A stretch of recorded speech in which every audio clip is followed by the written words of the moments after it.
The best side hustle to start in 2025. What is it?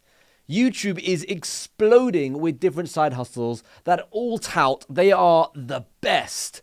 And no, before you think it, this isn't another video giving you one side hustle telling you why it's the best. I've spent the last 30 days analyzing hundreds of videos to uncover what you need to know about all the major side hustles you see online.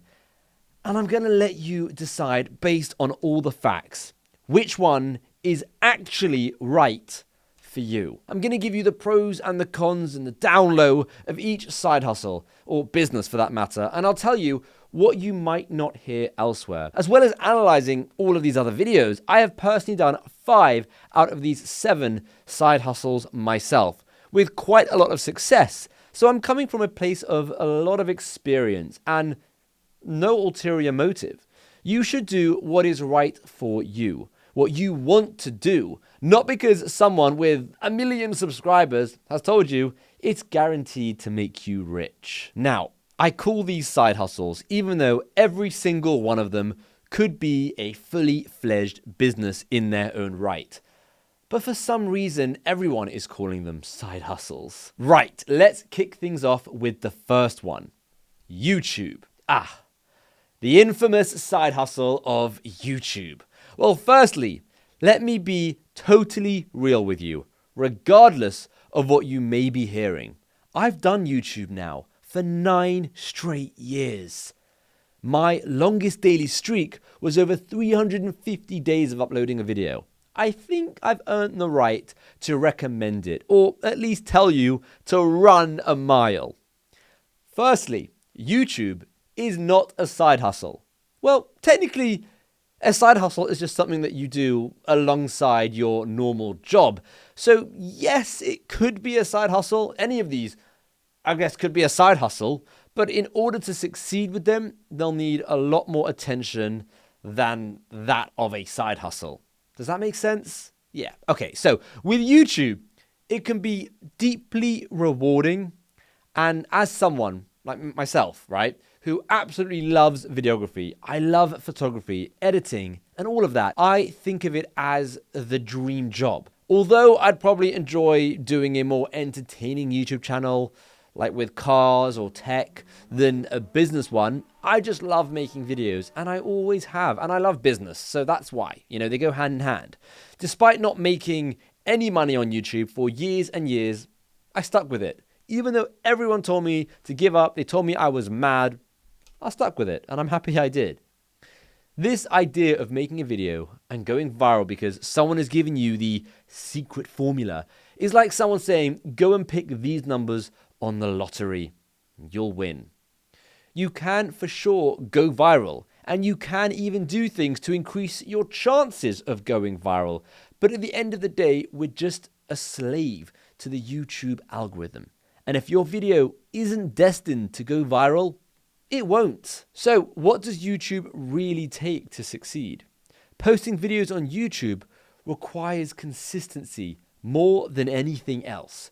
Sticking with it. Despite the videos barely breaking 100 views, despite all the people around you making fun of you, blabbering in your ear and telling you to get a real job, pushing through all of that is what it takes.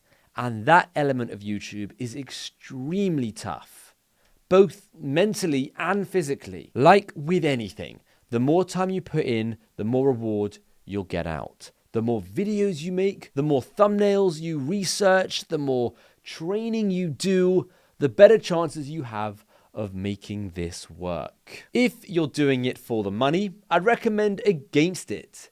If you're doing it because you just love the topic and you want to talk about it and you enjoy making videos, go for it. It's deeply rewarding, as I said, and eventually it will start paying off if you stick at it for long enough. The next, Amazon FBA. Amazon FBA might have been a lot more trendy back in 2017, but it's still pretty popular, and you still have many YouTubers convincing you it's the single best business to start. So, is it actually, or are they just pulling your leg? Well, firstly, Amazon FBA stands for Amazon Fulfillment by Amazon, and Simply put, it's where you order a product in bulk, have it sent to Amazon's warehouses, and when a customer purchases your product from you on Amazon, Amazon will package that product up and they'll ship it out to the customer. And if that customer happens to be paying for Amazon Prime, they will ship it out to the customer with Prime. This might feel like the most real business out of all of them. It's easy to understand. It's online retail at the end of the day, right? But what are YouTubers not telling you? Having done this business myself for just over 4 years and brought in over $500,000, I can comfortably say, man, it's frustrating. It's really frustrating at times. This business requires upfront capital to order products in bulk. It also requires an immense amount of detailed research into that product to ensure it'll be a hit. Unlike other side hustles we'll discuss in this video, this one doesn't use dropshipping. You're making bulk orders of products and having them sent to Amazon's warehouse and basing the success of that initial order off of your research. So it's highly risky. On top of that, this business can be highly complicated at times. Navigating customs, sea and air shipping, suppliers in China, India, or any other country. And then you have Amazon's side of things. I wish that was easier, but unfortunately, the user interface and user experience of Amazon Seller Central, which is the backend, it's the hub for everything pretty much with Amazon, it's an absolute pain to use. It's not intuitive at all. And even when you feel like you've finally gotten the hang of it, they change it all. That happened to us twice. It's a real nightmare. I know I sound like a major hater. Don't get me wrong, I actually like this model. It did us very, very well. It taught me a lot about business, perseverance, ordering overseas. I also think that you can be highly successful with it. A 7 or 8 figure business isn't such a wild dream, and you can achieve pretty impressive profit margins. Say that 10 times over. I just want you to be aware that with all of that comes many, many excruciating headaches, and you have to be incredibly tough to see past all of that and plow on. If you have around $10,000 and a lot of patience and a huge will to build a business on Amazon, this might be the right path for you. If you don't, I wouldn't give it a second thought. SMMA. Was this the most popular business model of 2024? It was trending hard, and you had huge YouTubers talking about it, telling you it's the best, really trying to convince you to get into it. Well, is that right for you? Do you like dealing with clients? Those clients can feel like your boss, and not just one client or one boss, as we like to compare it to. No, if you want to actually make decent money, you'll be dealing with a lot of bosses, let's call it, right?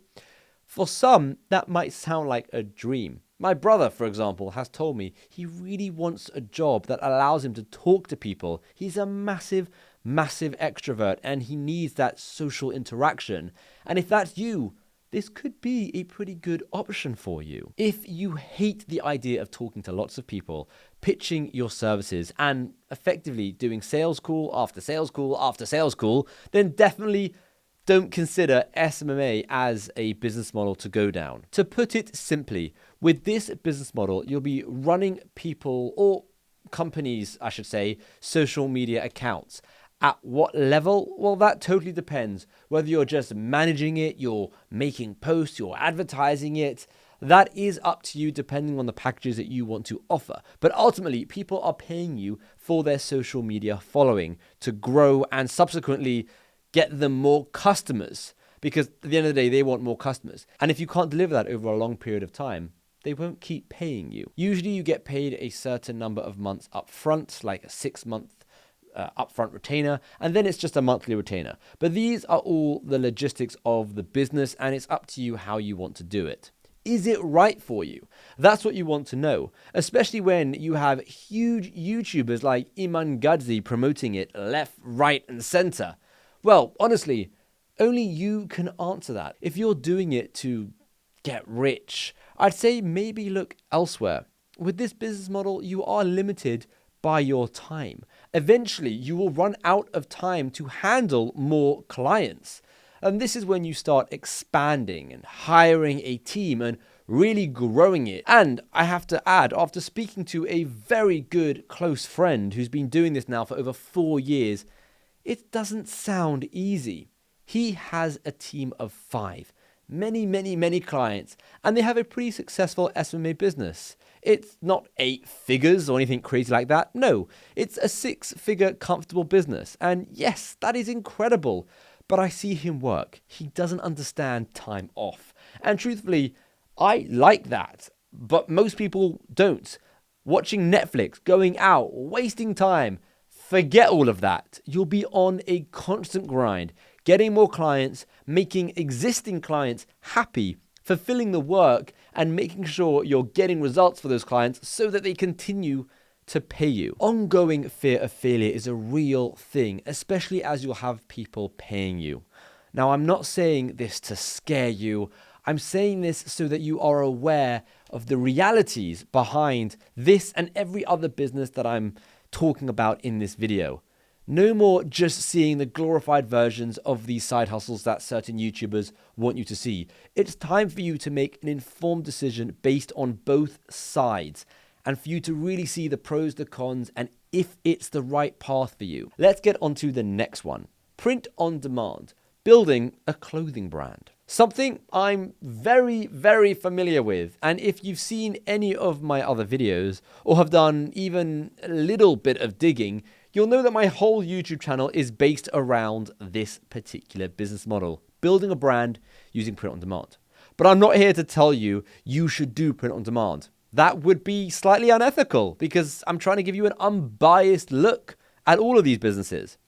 So like all the other business models in this video, I'm here to lay out the facts so you can make an informed decision after weighing up the good, the bad, and the ugly. For those of you who don't know, print on demand is a form of fulfillment whereby a customer places an order for an item from your shop. Let's just say it's a t-shirt, and you deliver that item to the customer with a service known as print on demand. So you aren't actually delivering it.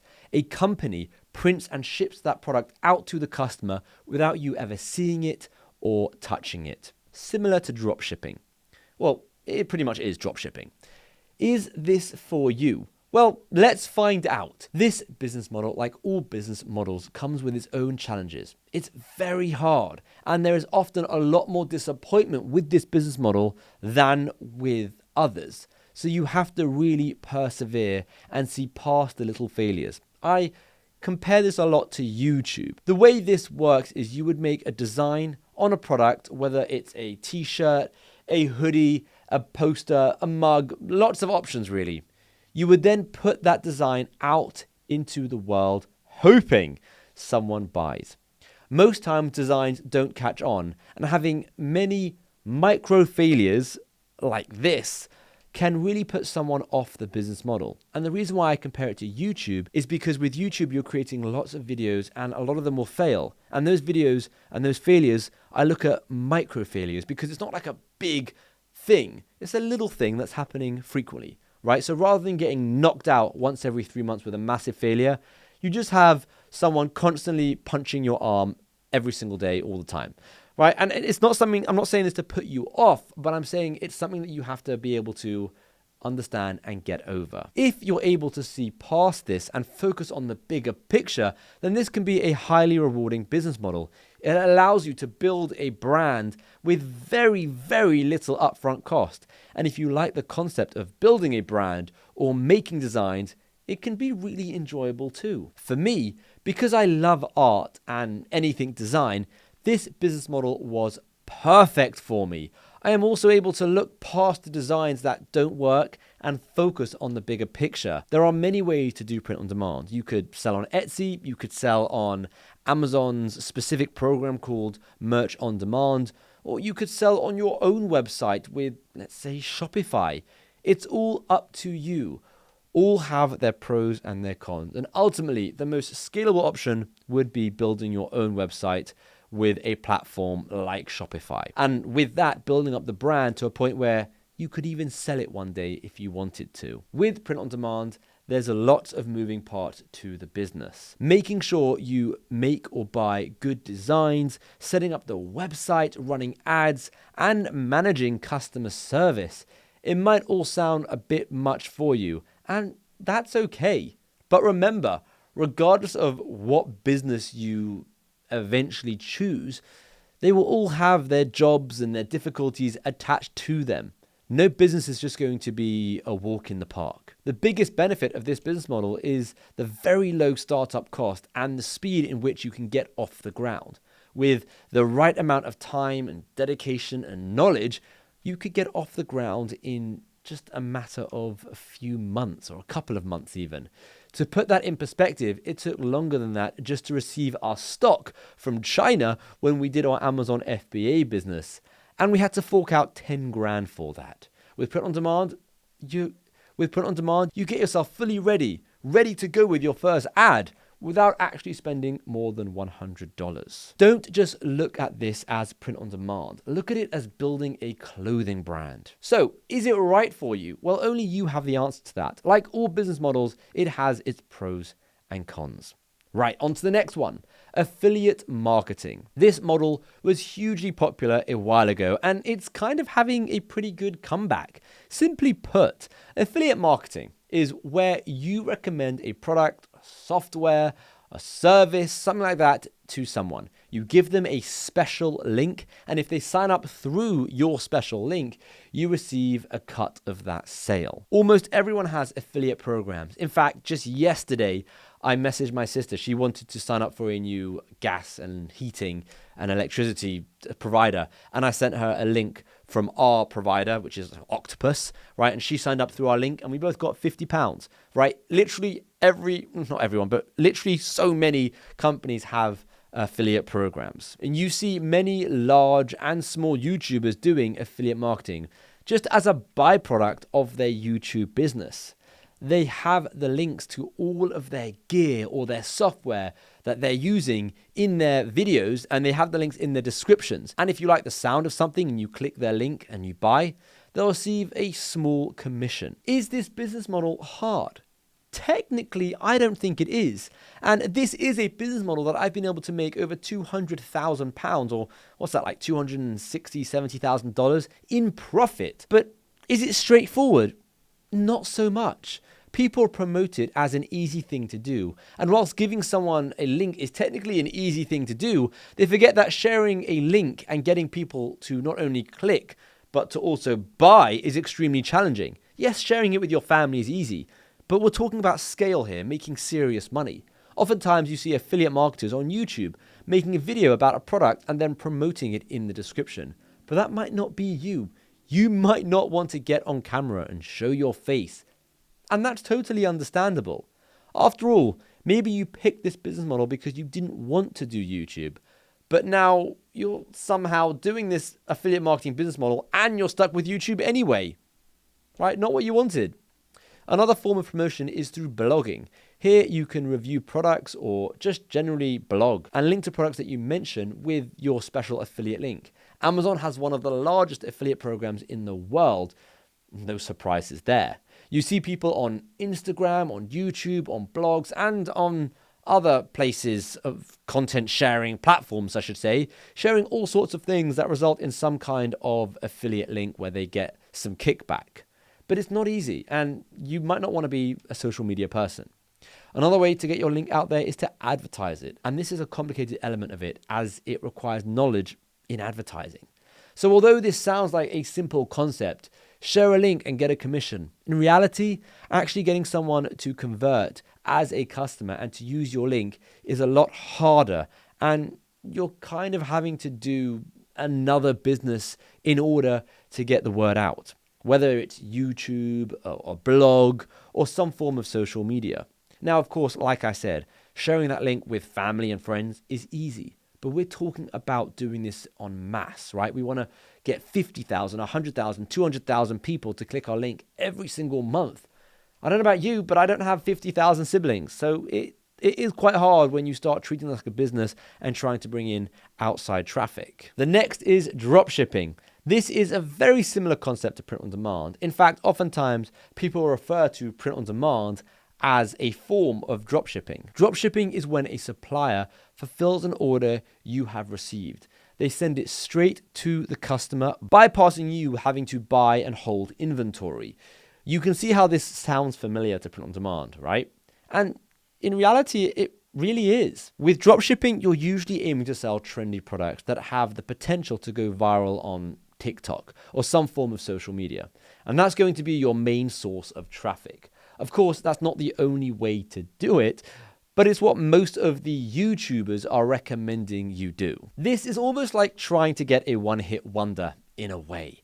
You're not really building a brand. You're trying one product and moving on quickly if it doesn't catch on or work. With print on demand, we do that but with designs. But doing that process with the whole product with dropshipping is a lot more time consuming than it is making another new design with print on demand. Oftentimes, items also ship very slowly and can result in a lot of negative customer feedback. Now, saying all of that, this is still a very promising business to start up, especially when dipping your toes into the world of e-commerce. It's an incredibly fast-paced business, requires a lot of research and quite a lot of creativity as well to try and create those viral TikToks.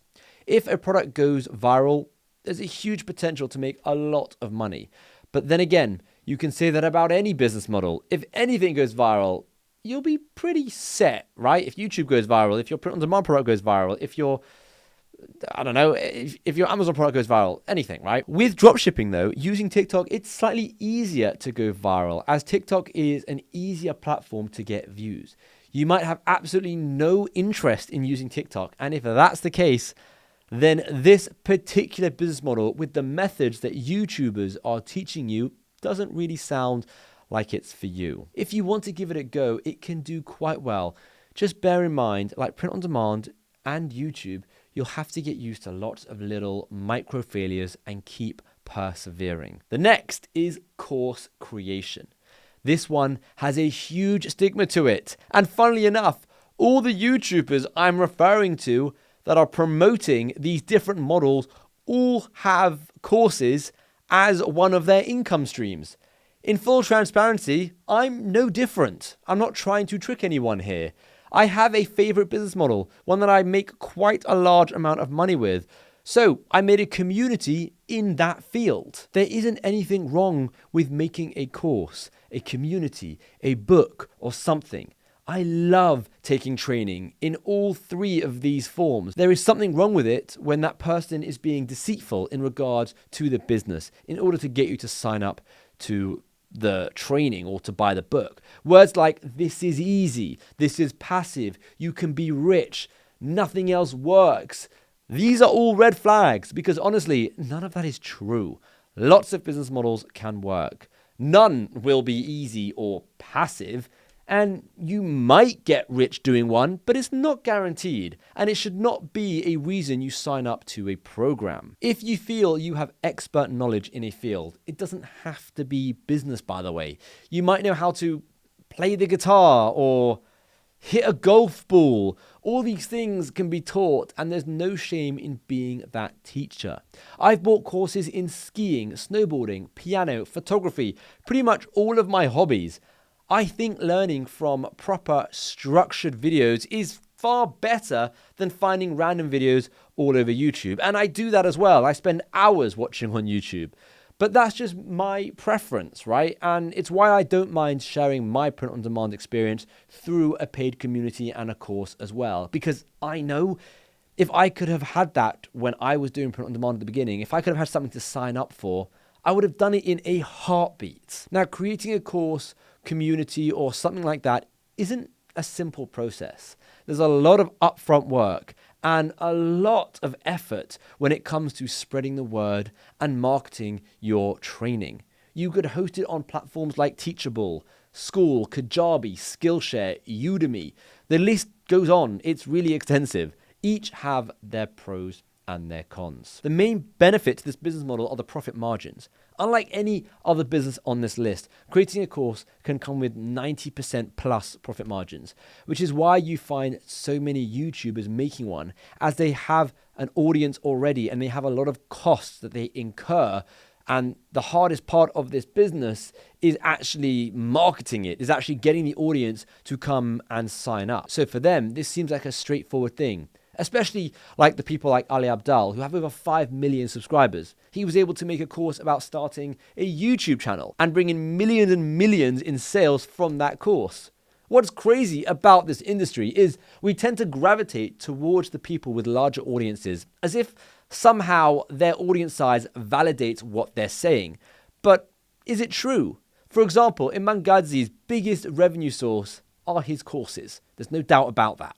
And he's trusted because he has millions of followers. Ali Abdaal is the same. And there are countless other people with millions of followers that we automatically trust because they have an audience. On the flip side, you have people like Davey Fogarty, someone who started small on YouTube, has now become massive. They are even a shark in Australia's Shark Tank. And based on his wildly successful company, Udi, which is the jumper company that became wildly successful before he ever made a YouTube video, he then made his YouTube channel. And I love that. He's basing his videos on his experience. Now, I'm not suggesting that Ali, Imran, or any other courses aren't legitimate or helpful. What I'm saying is if you pick this business model, be prepared to be put under a microscope by everyone. Be prepared for people to question your validity, your authenticity, and above all else, only go down this route if you genuinely have something to teach and you want to help others.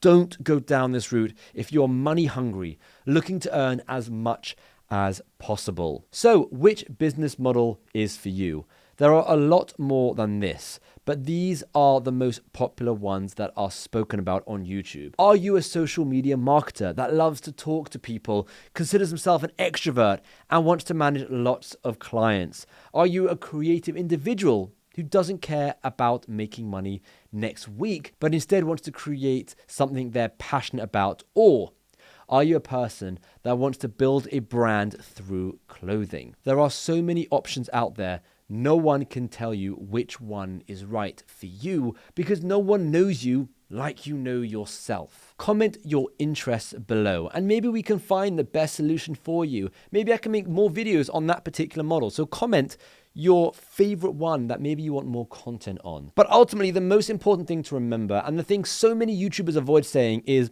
whichever one you end up picking, they are all going to be difficult. They are all going to have their challenges. They all require perseverance. They all require hard work. They all require passion and grind. Always remember that before deciding on any specific business model. I hope that helped you choose. If Print on Demand was the one that interests you the most, then you should check out my totally free community that has over 10 hours of organized training material to help you get started. The link is down below in the description.